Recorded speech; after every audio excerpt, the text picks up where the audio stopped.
Lamar? A small voice called out over the phone. It sounded so timid and fragile that he almost didn't recognize her. It was obvious she'd been crying. He immediately fought back his rage. He desperately wanted to tear her world apart like she'd done his, but it would have been like clubbing a baby seal. With gritted teeth, he replied, "Yeah, I'm here." "I'm sorry," she answered. "I am too, Tess, but that doesn't change anything." "I know, but I just needed you to know." The awkward silence that followed was unnerving. Finally, a question was asked that opened Pandora's box. "Why?" she asked softly. "Why embarrass me like that? Do you hate me that much now?" Damn, I could ask you the same question, couldn't I? Why?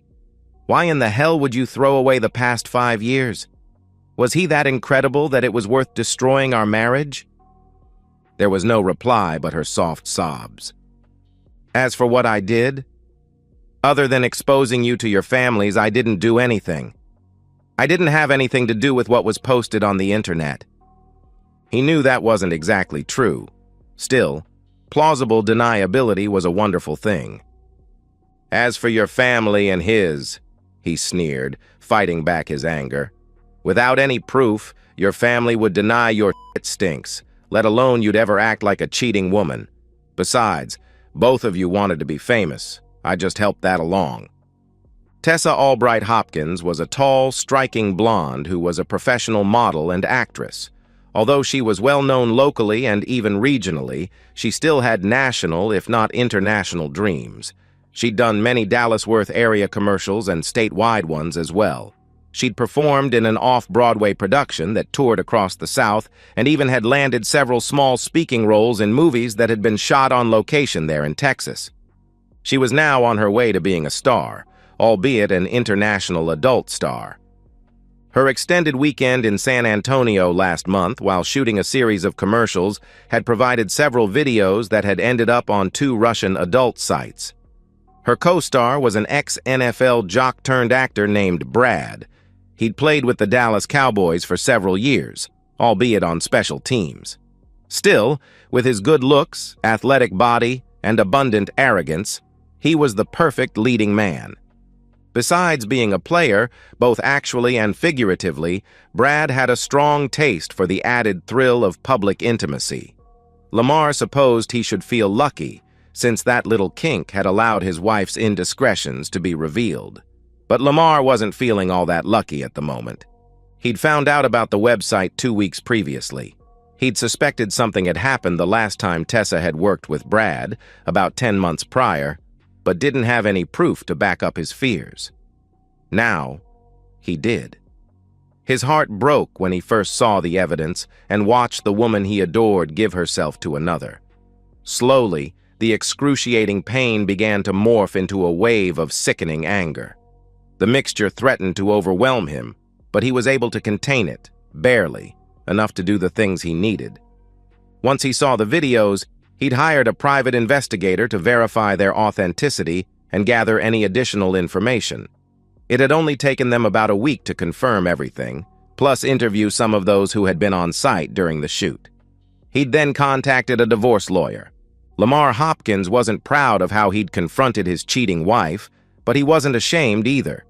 He'd taken the information the investigator had given him, along with multiple edited scenes from the videos, and burned them onto 3 DVDs. The first he'd put away for safekeeping. The second was sent to Brad's wife and her family. The last DVD he'd used for a surprise showing for Tessa's family during their weekend gathering. While the family watched in horror, he'd left out the back, although not before leaving his wedding ring, divorce papers, and a short note telling Tessa not to come home. A star was born, he thought before chastising himself for his gallows humor. "Lamar?" "What?" he replied angrily. "Can we talk?" "I thought we were. I mean about us?" "There is no us, Tessa," he replied. "Please, baby, don't say that." "Please, baby," he seethed. "You can't be so stupid to think that having intimacy with that guy wouldn't destroy our marriage." "It was a mistake. I wasn't thinking. I got so wrapped up in everything that I lost sight of us. I'm so very sorry, baby." "Me too. However, I'm not sure which mistake you're referring to," he replied, his pain and anger palpable even across the phone. "From what was on the videos, you had intimacy with him on the Riverwalk in several isolated spots. You also had intimacy with him at SeaWorld. The one with an orca in the distant background was a very nice touch, by the way." "Oh, and him pushing you against one of the walls of the Alamo at night will forever be burned into my memory. Remember the Alamo. I certainly will now." He could hear her begin to weep. "So which mistake are we talking about, actually?" He continued his attack. "Was it settling for the San Antonio trifecta of public intimacy? Was it missing out on doing it on the 50-yard line at the Alamodome, or maybe not having intimacy on one of the rides at Six Flags Fiesta Texas Amusement Park? Or maybe, just maybe, it was that mistake you denied having made with the same son of a blip last winter when you did that commercial over at the Gaylord in Dallas?" "No, I told you nothing happened that—" she started to reply. "Liar!" he barked out before regaining control. "I don't believe you, and I doubt I ever will again." Tessa's muffled cry was cut short as she disconnected. "That's what I thought," Lamar growled at his cell phone. He sat heavily in his recliner. He was exhausted, both mentally and emotionally. He could feel the blood pulsating in his ears, and he focused on the rhythm. He'd seen the signs. He'd known this was coming, but he hadn't been able to figure out a way to stop it. That was what was most frustrating. He was good at identifying problems, finding solutions or workarounds, and implementing them, though never with something this personal, something this close to home. It was certainly within his skill set, since he was a project manager. He led a team of developers within the IT department at American Airlines. Silently, he reflected on how his marriage and his life had fallen apart.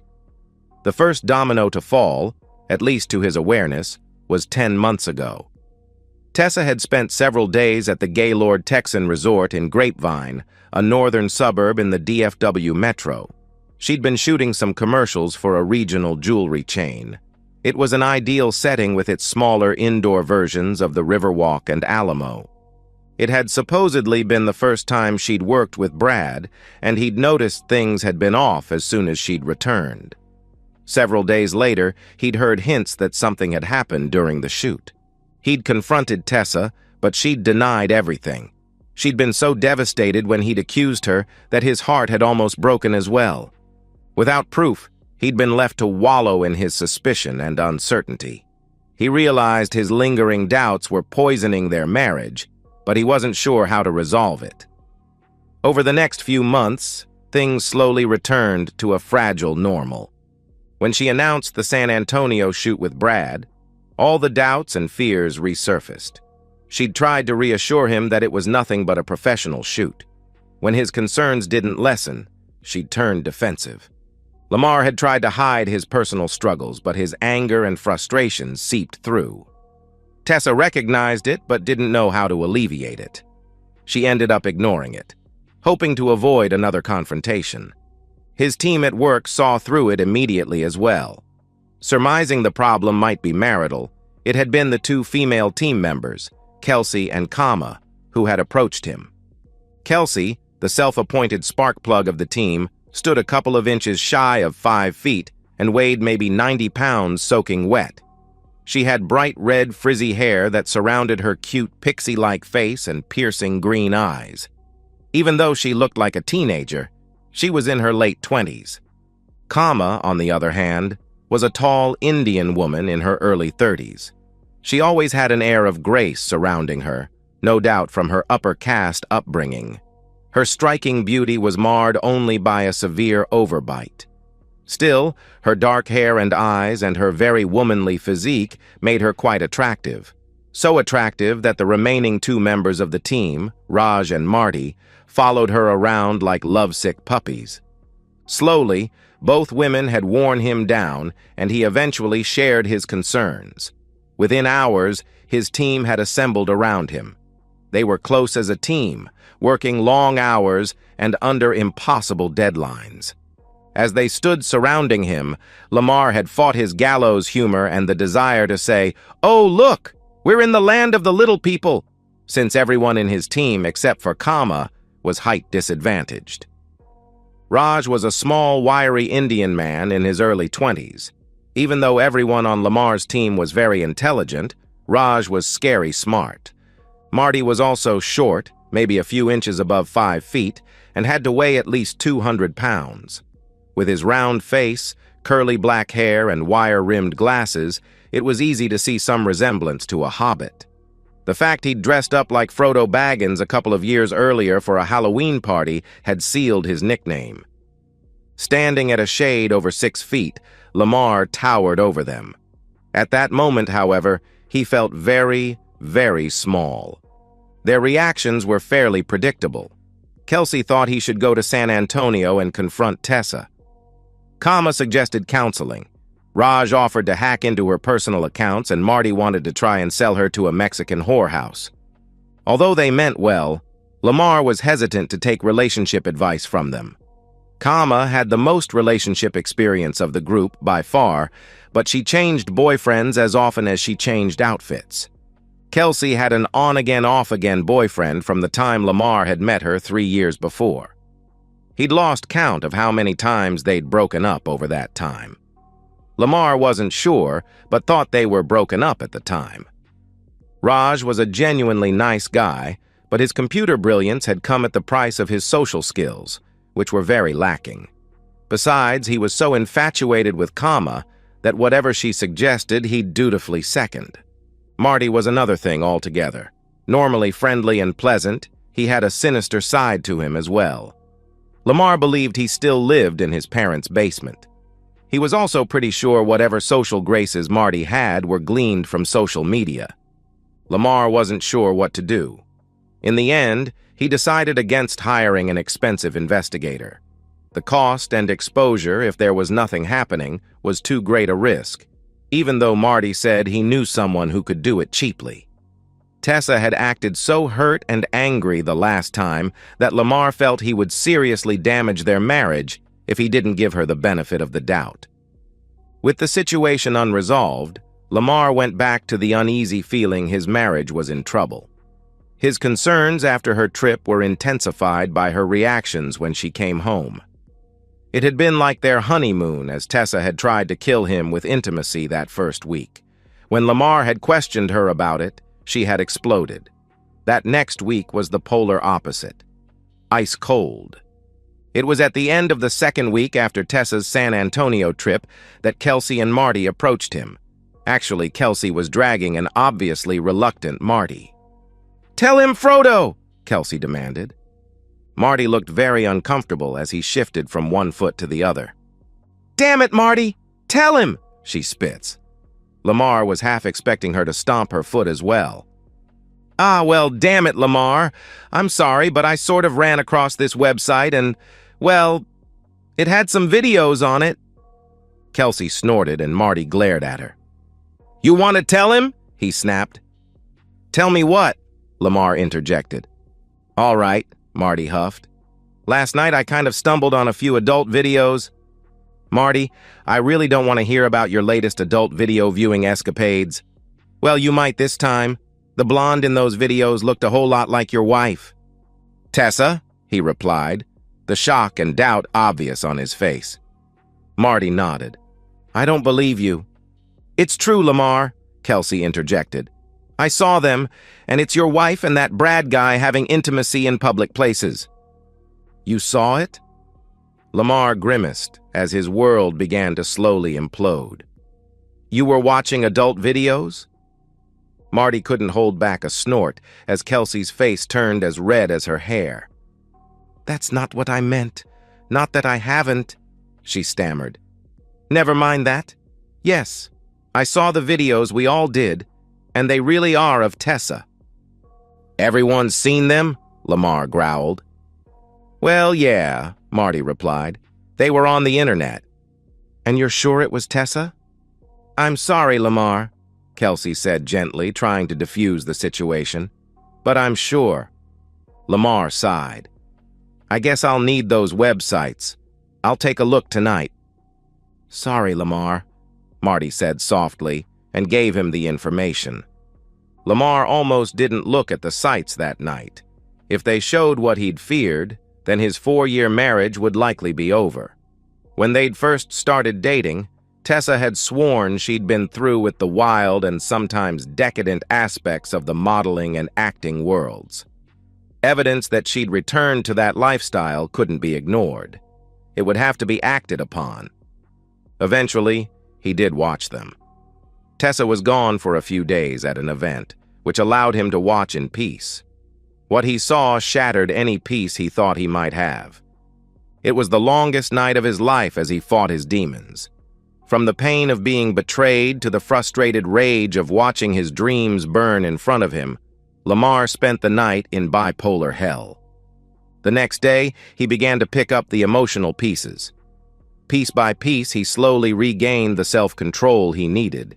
He began the process as he contacted an investigator to verify and find any other proof. Other than that, he decided that he would wait for that report before he went any farther in ending his marriage.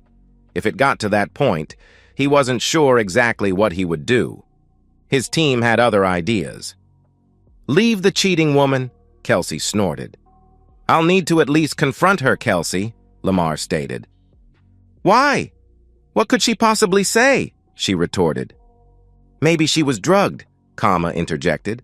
Oh, please, Marty laughed. You saw the videos. She'd have to have been drugged for days. You can't tell me that someone on the set wouldn't have noticed. Maybe she was being blackmailed, Raj offered.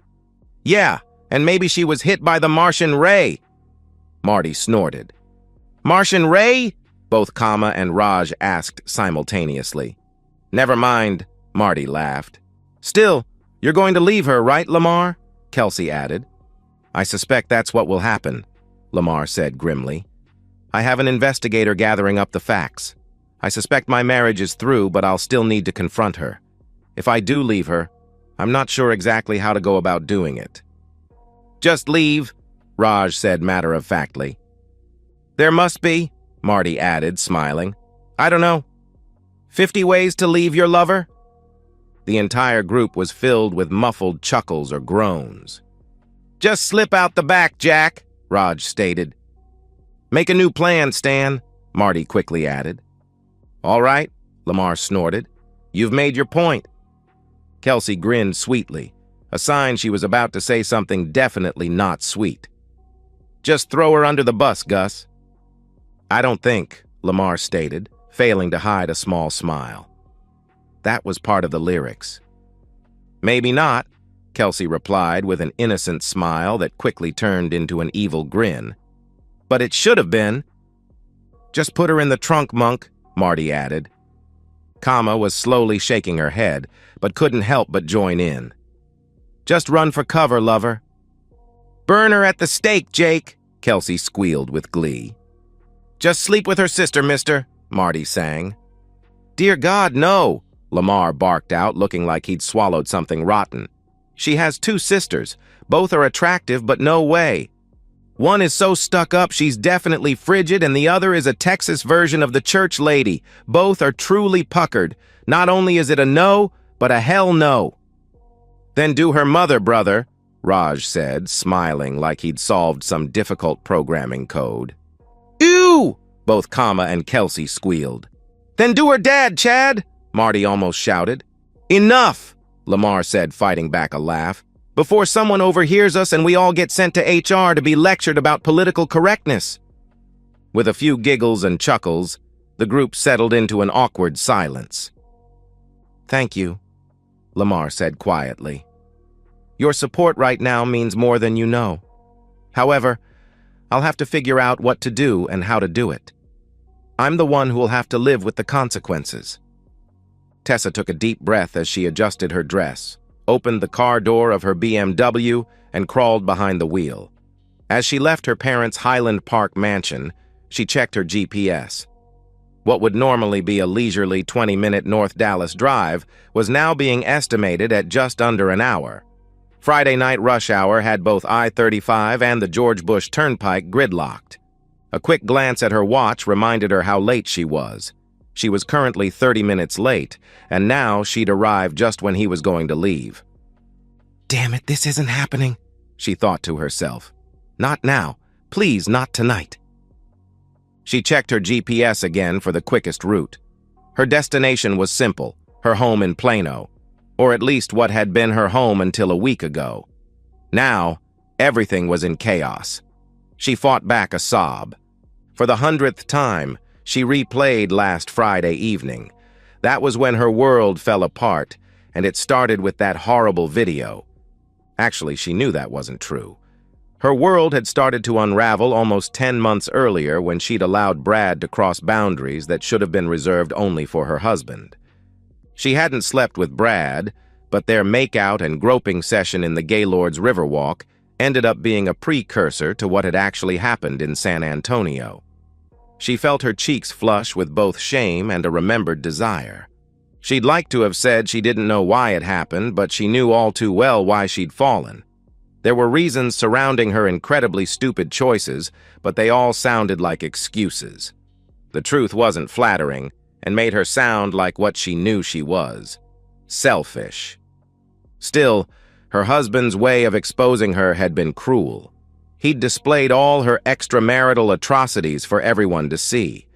When the DVD first started playing, it looked like one of the movies they'd all agreed to see. Thankfully, none of the children were there. They were being entertained in another room by their own movie. Tessa snorted, realizing her husband had made the DVD intro so he could slip away unnoticed before all hell broke loose. He'd taken the remote so it would take a small amount of time before someone could stop the show. She knew this because he'd left the remote on the pile with his wedding ring and the divorce papers. In his wake, he'd left chaos. Everyone there recognized her and Brad instantly.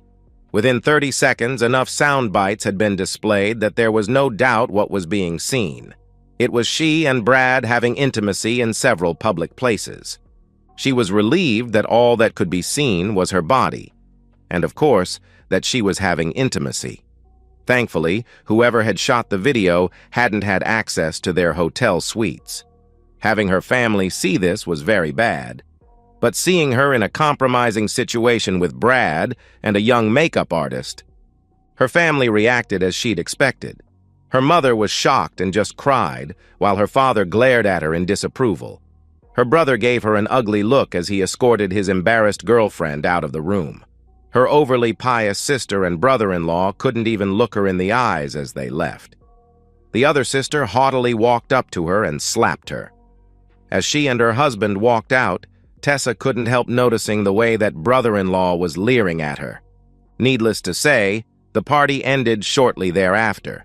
All that was left was to assess the damage and begin to clean up. The divorce papers were obvious, but it was the note Lamar had left that was the most telling clue of what he was thinking. The letter named the Russian websites and confirmed Lamar had contacted a private investigator. It also made plain that he was invoking the prenup that her father had insisted they have. The prenup was pretty standard fare, but did have an infidelity clause. The consequences of adultery were rather mild, only minor adjustments of the percentages each spouse received, but when invoked would clearly indicate infidelity as one of the causes for the divorce. In a no-fault state like Texas, that at least carried a little weight. Tessa couldn't help but shed a few additional tears as she thought about his letter. It was short and to the point, much like Lamar, but it was filled with so much pain and anger.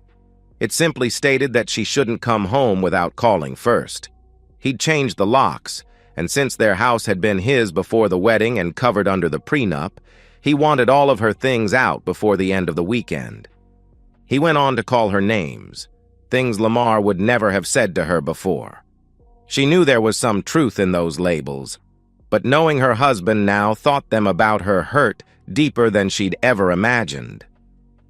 Tessa pulled the Beamer onto the George Bush and began jumping lanes, trying to make up for the lost time. Unfortunately, the Friday night traffic wasn't going to allow any of that. She tried to stifle another small sob as she accepted the fact that she was going to be over an hour late before she got home. She would have to call Lamar and tell him. "It's not like he'll be surprised," she scolded herself. "I haven't ever been on time for anything during our marriage." She steadied herself as she dialed his cell. "Hello?" Lamar's harsh voice answered. Tessa froze. Her stomach seemed to turn in knots, and more tears began to softly run down her face. She'd hoped that his anger would have started to lessen by now. They'd talked so many times this past week, and each time she could sense he was dealing with the pain better. Unfortunately, his anger hadn't faded at all. "Tessa?" "Hi, baby," she said, forcing herself to smile. "It's me." "Damn it, Tess, I told you not to call me that." Undaunted, she continued. "I'm sorry, sweetheart, it's just so hard not to. I promise I'll try to do better," she said, knowing that was a lie. She knew that any chance she had to save her marriage relied on keeping him thinking of them as a couple. "Why are you calling, Tess?" "Oh, Lamar, I'm caught in traffic," she said with a hint of pleading in her voice. "I've been here for I don't know how long." She was only met with silence. "Lamar?" she asked gently. "I told you, Tess, that if you wanted to talk to me, I'd be here until 7 tonight. I have another engagement that I need to be at by 8, and as you've said, traffic is really bad at this time of day. I would think that saving our marriage would be more important than some get-together," she snapped in frustration. "If that was true, then why the hell wasn't it important enough for you to be here at the agreed-upon time? What was so important that you're going to be at least an hour late for this oh-so-important meeting? Delayed at the hairdresser? Couldn't you choose what to wear? Couldn't work it in with your other commitments?" "Please, Lamar," she said quietly. "Please don't be cruel. I know I messed everything up. I love you. I know you don't believe that, but I do. I need to talk to you face to face. I need to see you. It's been a week. Baby, I need to tell you how sorry I am and to explain what happened. I want to show you that I believe we are worth fighting for." "Tess, we've already had this discussion at least a dozen times already this week. But not face to face. It's always been by phone. I need to see you, Lamar, please."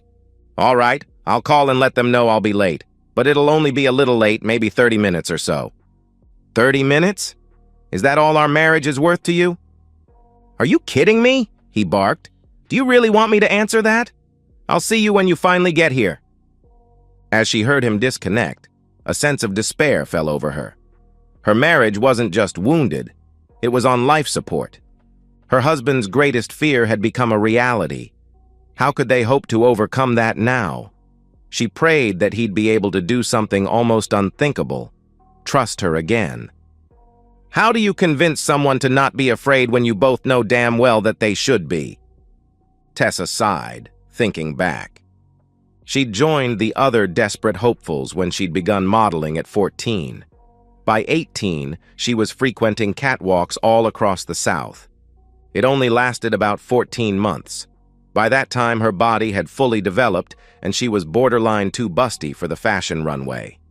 When one door closed, another opened, and she became a lingerie and bikini model. To supplement her career, she branched out into acting as well. By the age of 22, she was tiring of the lifestyle. She still loved the work, but the sexual expectations, the casting couch propositions, and the hard partying were wearing thin. Then she'd met Lamar Hopkins. He didn't have model good looks, but he was in good shape and was boyishly handsome. His quick wit and humor made her laugh, and she was certain she could easily get lost in those dark brown eyes. They dated casually for the first several months, but soon Tessa realized Lamar was the one she wanted to spend the rest of her life with. He was her rock, her safe harbor from the chaos of her world. Whether it was simply resting in his arms watching a Texas sunset, or spending a night of passion entwining both their hearts and their bodies, Tessa knew this was what she desired. It was what her heart and soul cried out for. While Tessa was certain about them as a couple, Lamar was not. She knew he loved her, and his desire and lust for her were very evident. What concerned Lamar was her career. He had serious doubts and fears, not about her, but about the industry, and he had every right to. The world of fashion and acting played hell on even the strongest of marriages. It often blended intimacy, money, and power. The lines between reality and fantasy were frequently blurred, if not totally erased. From the nature of playing a part, to the expected nudity, to the physical combination of very attractive people, the sexual tension was extreme. Tessa couldn't remember the number of times she'd been propositioned, tempted, or even coerced by directors, agents, photographers, or producers. She'd even known of agents and agencies that encouraged those types of business connections. It was that fear that had caused Lamar to struggle with committing to their future together. It had taken her months to assure him that she was done with those extracurricular things that surrounded the actual modeling and acting. Now, after years of remaining faithful, navigating those pitfalls, she'd failed. She'd fallen. But it wasn't because of anything in her marriage. Their marriage had still been her foundation, a place on which to build her future. The passion between them had settled some after the first couple of years, but it still burned intensely. No, the reason she'd succumbed to temptation this time was simple: fear. Tessa was almost 29, far past her prime in the modeling world. In a little over a year, she'd need to decide if she wanted to continue modeling and become an over 30 or silver model. It was a decision she was avoiding, but the thought of leaving modeling was something she couldn't imagine. She'd seen others who'd tried to hold on for as long as they could. Their desperate attempts to extend their careers had saddened her, and the thought she'd soon be at that point terrified her. Another option would be for her to really pursue her acting.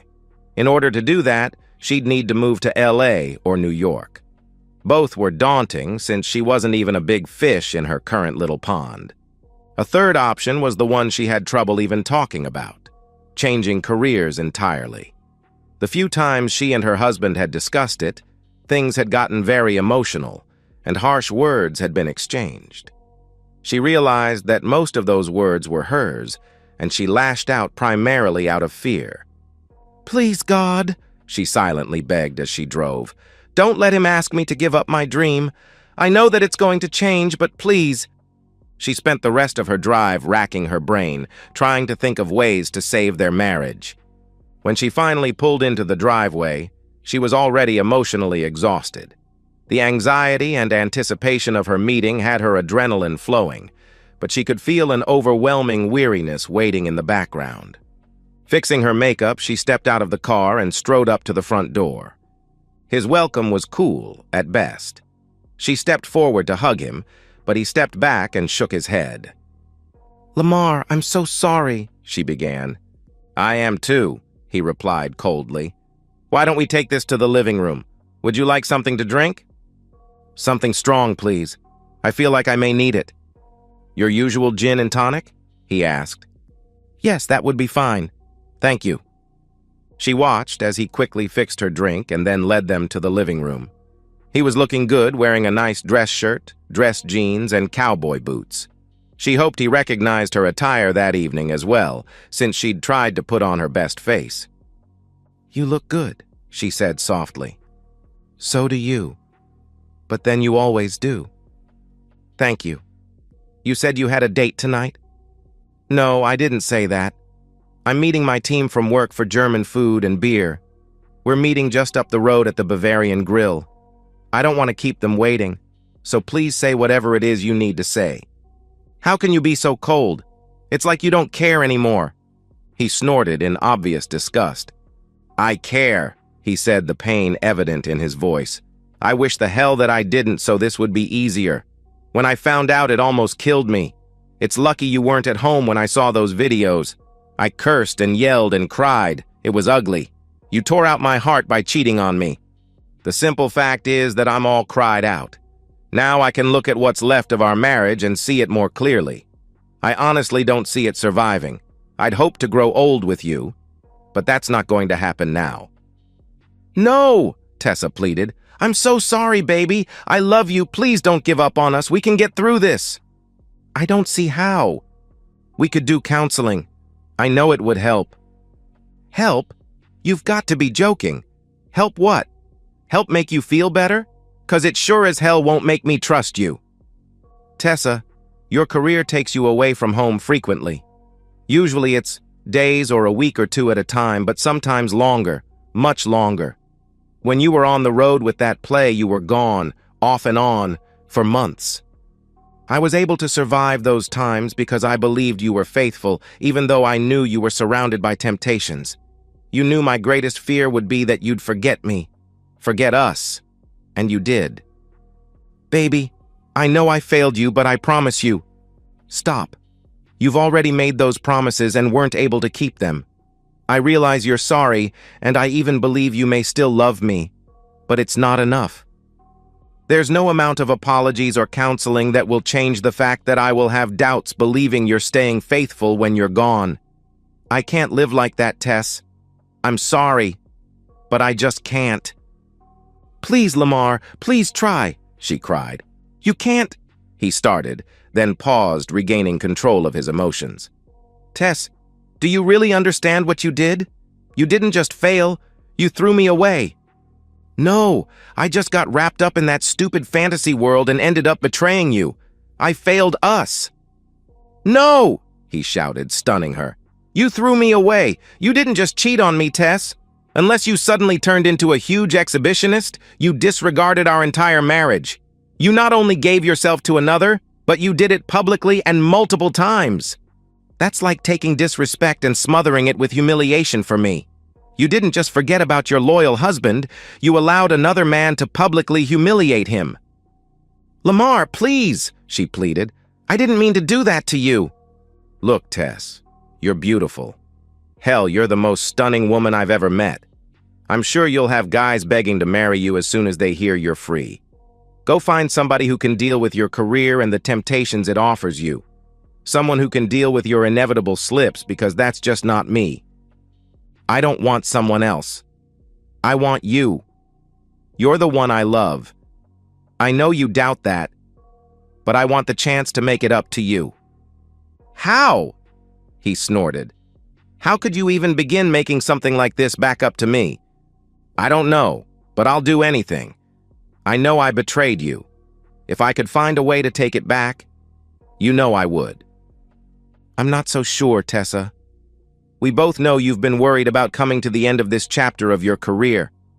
I have no doubt it was a factor in what you did. It was. No one can understand how painful it is to be told you're too old, or you're not thin enough, or you're not pretty enough. You can't help but take it personally. There are so few careers out there where you're judged solely on your looks or image. Although everyone faces some of that, whether you can actually do the job or task is the main factor for most careers. While I'm sure that's true, you knew that before you ever started working in that meat market. You also weren't alone. Even before we were married, we were a team. I was your biggest cheerleader. You used to even call me your rock. But Tess, for the past year or so, you've refused to talk to me about it. I know it's scary and even overwhelming, but you've made sure that you're going through this without me. It feels like you've pitted our marriage against your career. Please, Lamar, she said with tears streaming down her face. Don't ask me to give up my dreams. I'm not, he snorted. I wouldn't ask you to do that. So I'm walking away from my dream of us, because without trust I'll eventually destroy any love we still have for one another. Please, Lamar, she whispered as she cried. A knock at the door interrupted them. Lamar looked over at her as she dried her eyes. I'll be right back, he said, getting up to go answer the door. When he opened it, he was taken aback. Hello, said the tiny redhead. I'm selling Girl Scout cookies. He snorted out a welcoming laugh. So where's your uniform? Ooh, that could be interesting, Kelsey said, grinning and waggling her eyebrows. Lamar slowly shook his head and groaned. Get in here before you embarrass both of us, he said, opening the door for her. She took a few steps into the house, but then froze.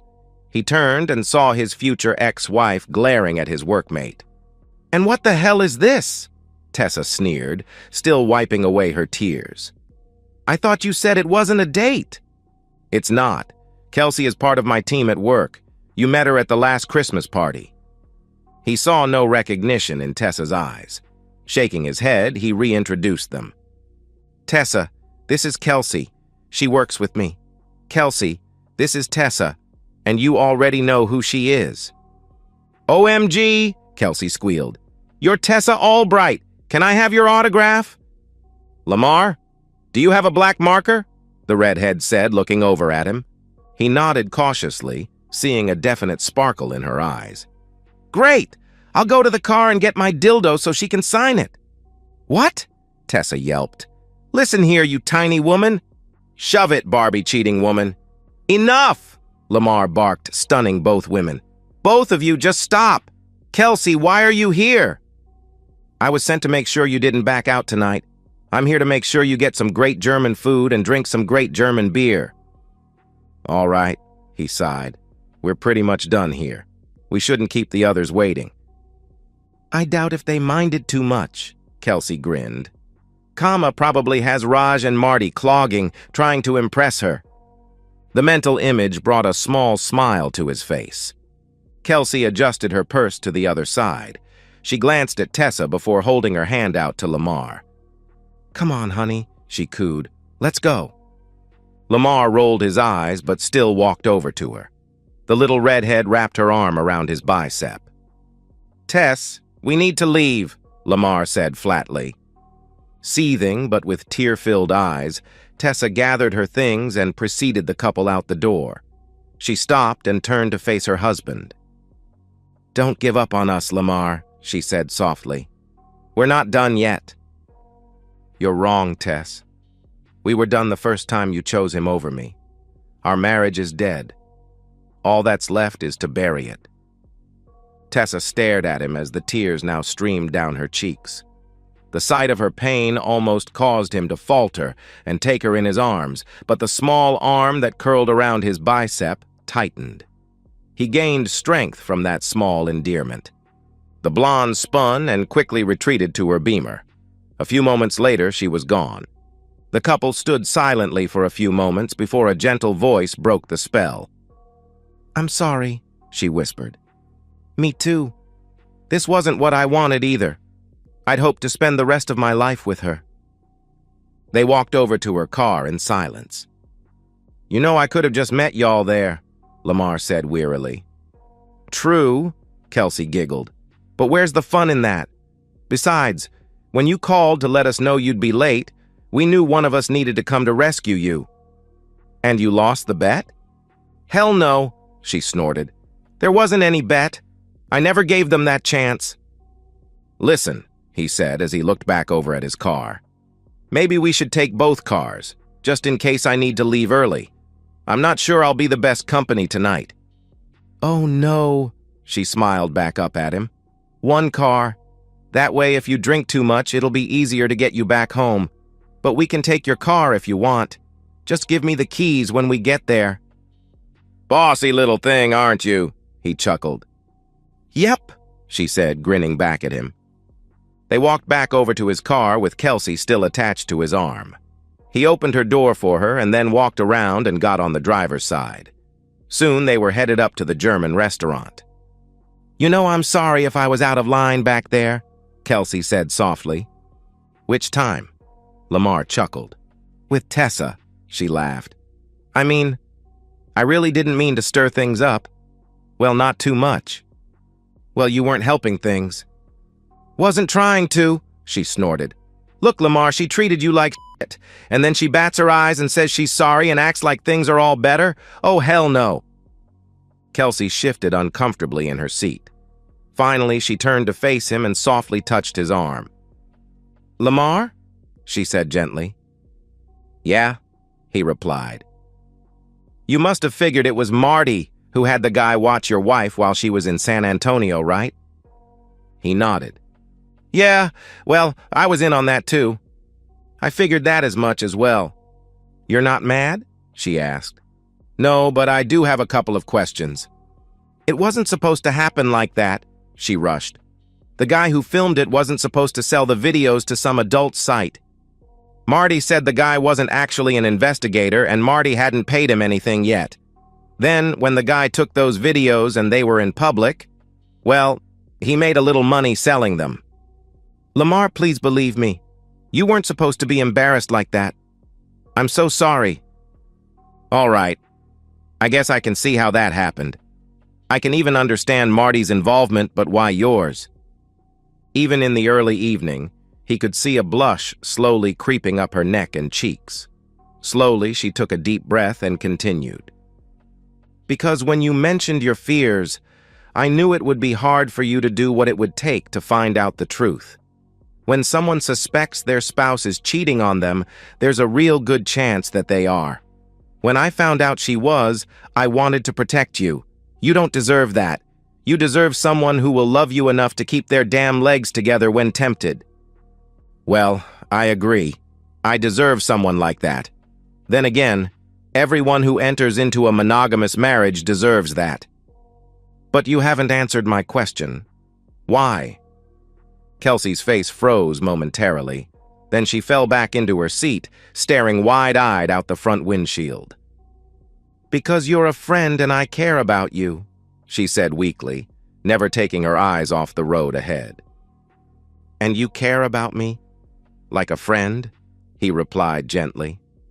The little redhead sat frozen as her emotions played out across her face. Finally, she dared to glance at the man sitting next to her. A small, knowing smile was plastered on his handsome face. Jerk! She huffed, then turned and looked out her side window. Lamar could barely make out the glistening in her eye. I'm not stupid, you know, she almost whispered. I know I could never compete with her. She's a model, and she's so damn beautiful. You know, he interrupted, it makes perfect sense why Tessa would cheat on me. Just look at that guy, Brad. GQ looks and athletic body, an ex-Dallas cowboy and famous, at least in this part of the country. No way in hell I could ever compete against that. No, she can't be blamed for falling for someone like him. What the hell are you talking about? Kelsey shouted. Not to blame. Holy shit, are you serious? It shouldn't matter if he was a Greek god. The fiery young woman froze, staring at his smile. Listen, Kelsey, he said softly. I understand what you were trying to say, but you're wrong. Sure, Tessa is beautiful, but that's only on the outside. That's just a package wrapper. It's flashy and colorful and draws attention. Lord knows it drew mine. But that's all it is, a wrapper. What's most important is what's inside. What all this has shown me is that what's inside my soon-to-be ex-wife isn't that special. I don't know what is an act and what's real now. I know she's afraid her modeling career as she knows it is coming to an end, but she won't deal with it. She won't even talk about it and has no intention of giving it up. As long as it's me versus her career and the career keeps winning, our marriage was doomed. I'm sorry, he continued. That wasn't where I meant for this to go. It's okay, she replied gently. No, what I wanted to say was that looks are important but nowhere near what's inside. And Kelsey, you're more than attractive enough for any man. Kelsey peered at him until he had to turn away and focus on the road. She continued to stare silently at him for several seconds as he refused to make eye contact with her and shifted uncomfortably in the driver's seat. So, she finally cooed softly, you like my wrapper? He snorted. Yeah, you're very attractive for an Irish elf. Shut up, you jerk, she laughed. Besides, I've heard some really explosive things come in small packages. You have no idea, but you might, if you play your cards right. Ah, Kelsey, Lamar stammered. Relax. I know it'll be a while before you're ready, she said with a smile. But when you are, I hope you'll think of me first. Until then, she said, waggling her eyebrows, causing them both to laugh. You know you actually did it, don't you? She continued. What? He asked. You found your own way to leave your lover. You made her a star, Lamar, and got free. They both chuckled as she gently reached over and brushed a hair off his face. "You know it's really going to be okay, don't you?" she whispered. He nodded. "Yeah, in time it will be." He realized that the days ahead would be dark, but he also knew he wasn't alone. Not only did he have friends and family, but he also had someone special. Whether that would grow into something or not, he didn't know, but there was hope. A new chapter had begun. And that's the end of today's story. If you enjoyed it, please give this video a thumbs up and drop a comment below. Your support helps the algorithm push my content further. If you're new to the channel, don't forget to hit that subscribe button. It really helps me keep creating more stories for you. Thanks for watching, and I'll see you in the next one.